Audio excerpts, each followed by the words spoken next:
Bonjour à tous et bienvenue sur un nouvel épisode de Nous Entrepreneurs. Aujourd'hui, je reçois Marion Darnay qui a fondé Pachamama. Bonjour Marion, Bonjour Benjamin, bienvenue. ravi d'être là. Avec plaisir, on est ravis de t'accueillir. Est-ce que tu peux, s'il te plaît, te présenter et notamment ton parcours jusqu'à fonder Pachamama? Avec plaisir. J'ai commencé mes études à Lyon 3 et après je suis assez vite démarré ma carrière à Paris et fait le gros de ma carrière à Paris. J'étais dans le digital, j'ai commencé chef de projet digital pour les coffrets cadeaux Wonderbox.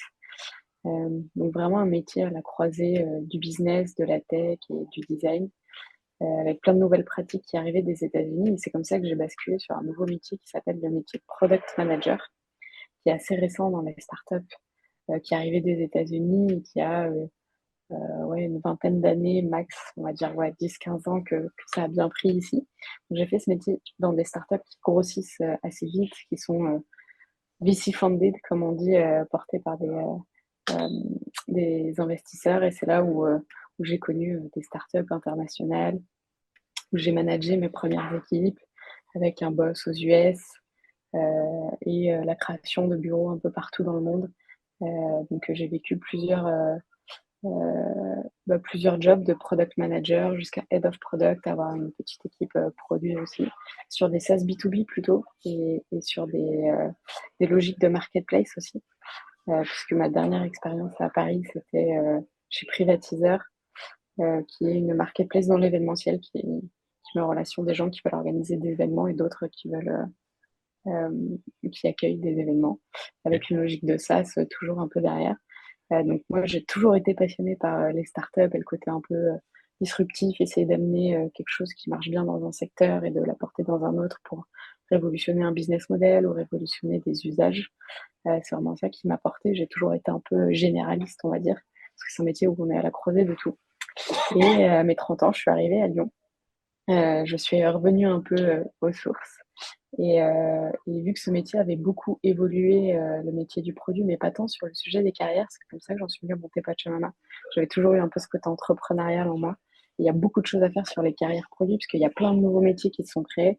Et justement, les dirigeants de start-up, quand ils commencent à structurer leur équipe produit, ils savent pas trop par quel bout s'y prendre. Et donc, je fais du recrutement, mais avec une approche conseil, parce que j'ai fait le métier avant. Et du coup, ça me permet de bien calibrer les besoins en recrutement et d'accompagner aussi tous les talents du produit dans leur carrière, quoi. Donc Ok. voilà, une vraie touch conseil, on va dire, des deux côtés, plutôt qu'un cabinet de recrutement assez classique qui fait du volume, quoi. C'est pas du tout mon approche. J'ai plutôt une approche d'avoir un métier très spécialisé, de très bien connaître mes talents et de chercher à vraiment aider mes clients. Et voilà. Et je fais ça depuis 4 ans presque. Voilà. D'accord, très bien.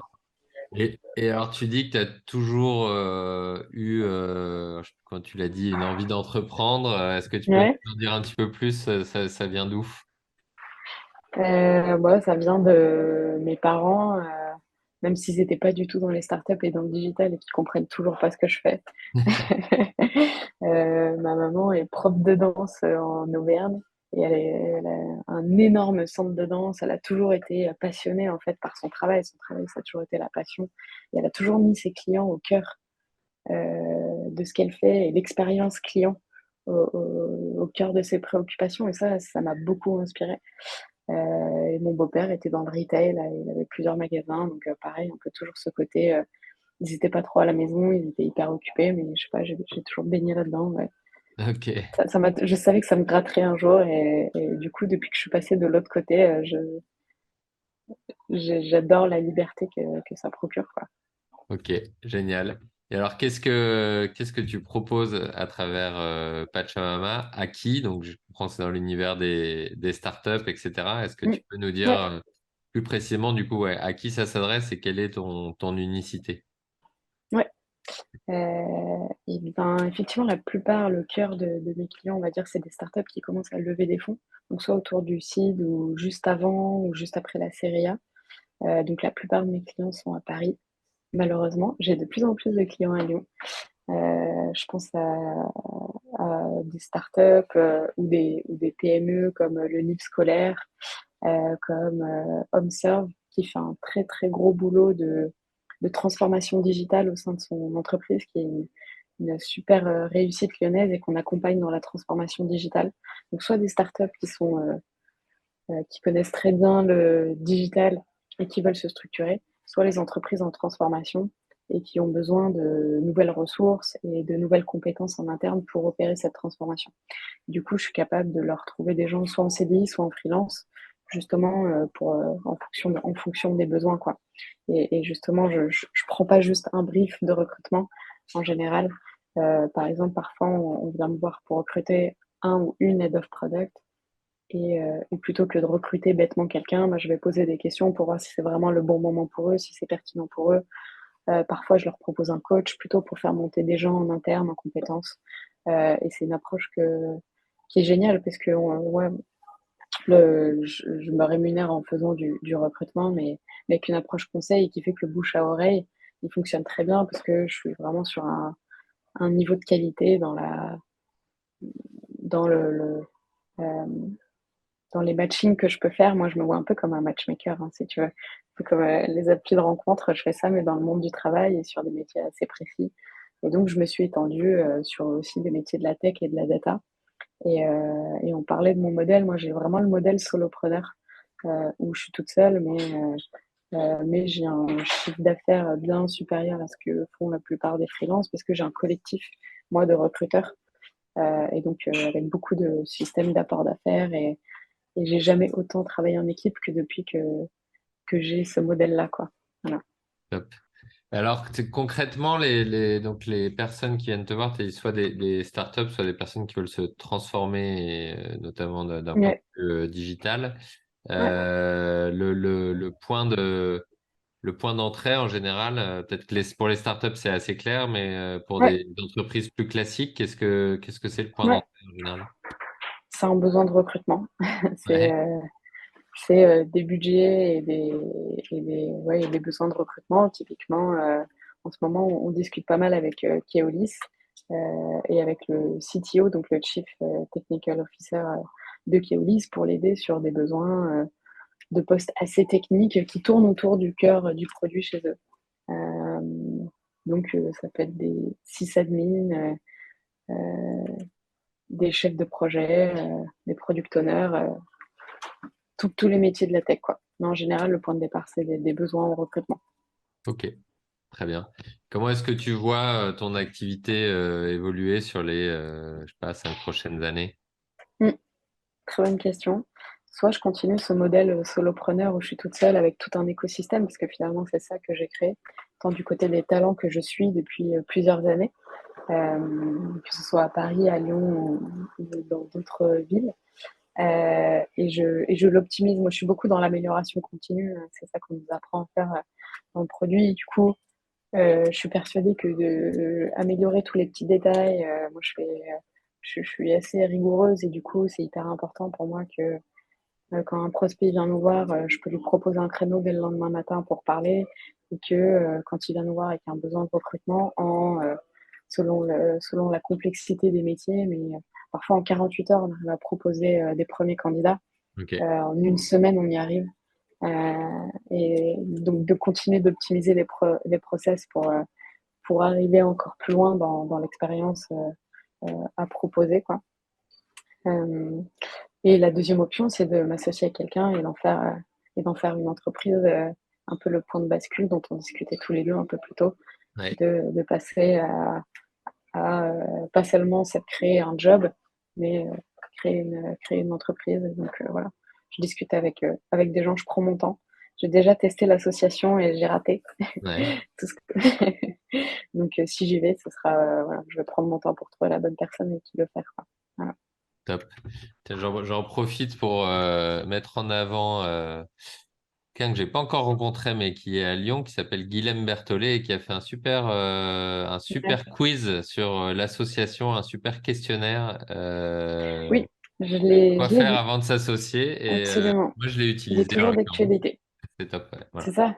Il date maintenant, Ouais. mais il est toujours d'actualité.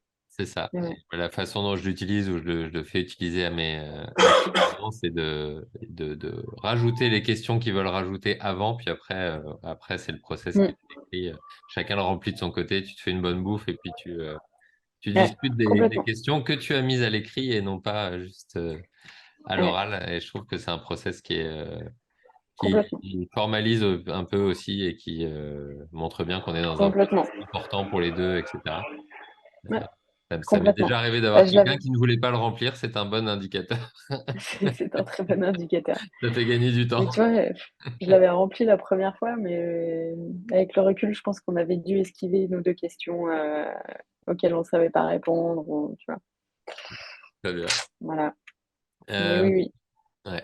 Tu disais que on mettra le lien dans la description de l'épisode. Mm, Qu'est-ce que tu disais, ça fait 4 ans que tu as entrepris.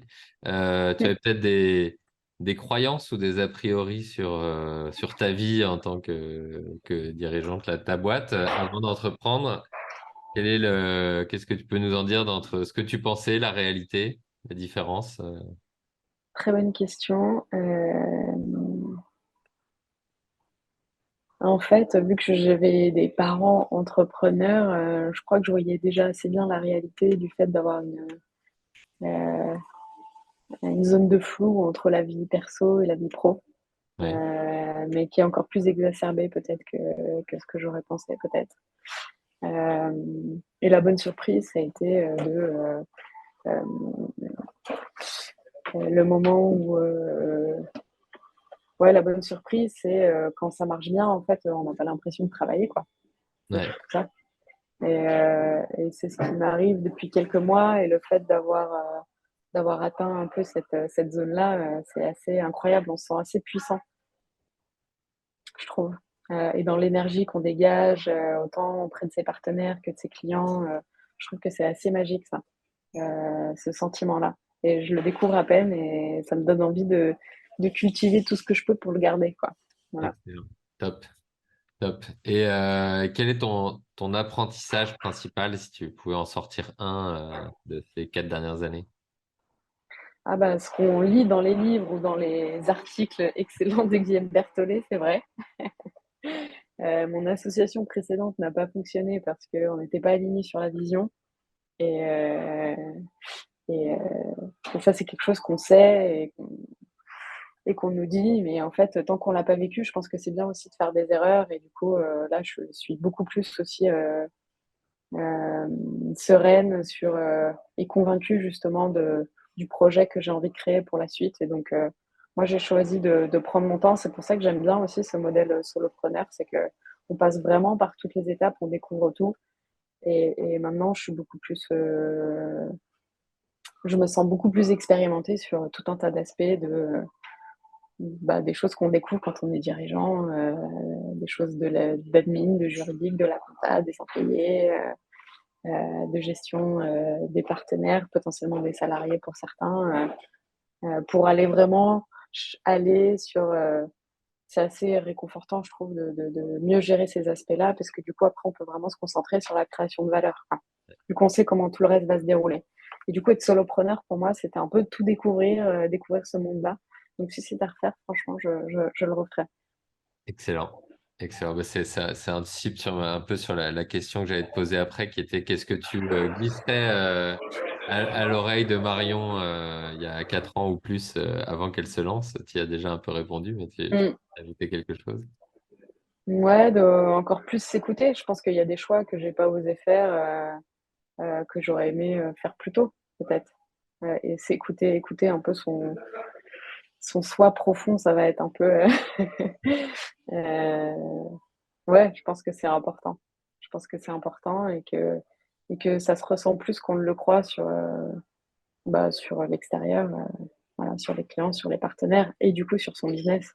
Ouais, Typiquement, j'ai jamais fait autant de sport qu'en ce moment parce que je me dégage vraiment du temps pour ça, mais je sens que ça m'aide à être plus efficace dans mon business et être plus épanouie après quand mm, je parle à mes clients, à mes prospects, que ça me permet de réfléchir à plein d'idées parce que voilà, quand on a l'adrénaline du sport, on a plein d'idées qui fusent et du coup, ça me permet aussi un peu de me canaliser. Et typiquement, c'est quelque chose que j'osais un peu moins faire. Voilà.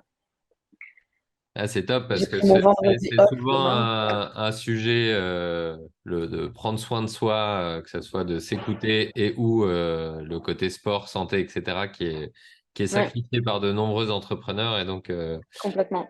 d'ailleurs, dans les accompagnements, c'est souvent quelque chose qu'on remet en place parce que c'est de Bah l'important non ouais, urgent dans le sens où, ouais, mais faudrait que je me complètement. remette à ça. C'est vrai que je faisais de la danse, du yoga, du ceci, de machin, etc. Bah ouais, Souvent, c'est c'est clair. le premier truc qu'on remet, puis après, on construit son agenda pro autour, en fait. C'est ça. C'est ça Ouais, c'est ça. l'idée, carrément. Donc, je dirais le fait d'y aller par petites itérations, c'est quelque chose qui a bien marché pour moi, mais il faut jamais s'arrêter, quoi. Donc, je vais toujours chercher des petits détails. J'aime bien prendre l'analogie du sport. J'aime beaucoup le sport. On est, on a de la chance à Lyon, on a plein d'équipes.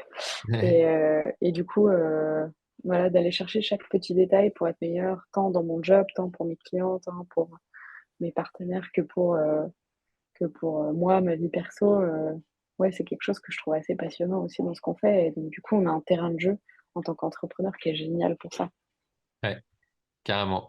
Alors, on est sur un format un peu court. On arrive déjà à la fin à la fin de l'interview. Ça marche. Qu'est-ce que les entrepreneurs du Rhône là, qui nous écoutent Mm. peuvent faire pour toi? Est-ce que tu as un appel à l'action? Eh bien, m'introduire à des gens de l'écosystème. Quand je suis arrivée, le métier du produit, c'était un tout nouveau métier. Donc, j'ai organisé un meet-up qui s'appelait French Produit à l'époque, que j'ai repris pour aider. Il y a pas mal de product managers dans leur SaaS B2B ou dans leurs petites équipes qui sont assez seules. Donc, je les connais tous assez bien, mais je connais encore. C'est un petit monde où tout se passe en souterrain, je trouve, à Lyon. Donc moi, j'ai essayé de donner beaucoup à cet écosystème-là, mais que sur ce métier-là. Et maintenant, j'aimerais découvrir d'autres entreprises qui ont des besoins en transformation digitale, voilà, ou sur tous les métiers de la tech, de la data et du produit. Je pourrais les aider soit à recruter ou soit à leur conseiller les bonnes personnes pour les aider dans leur structuration, quoi.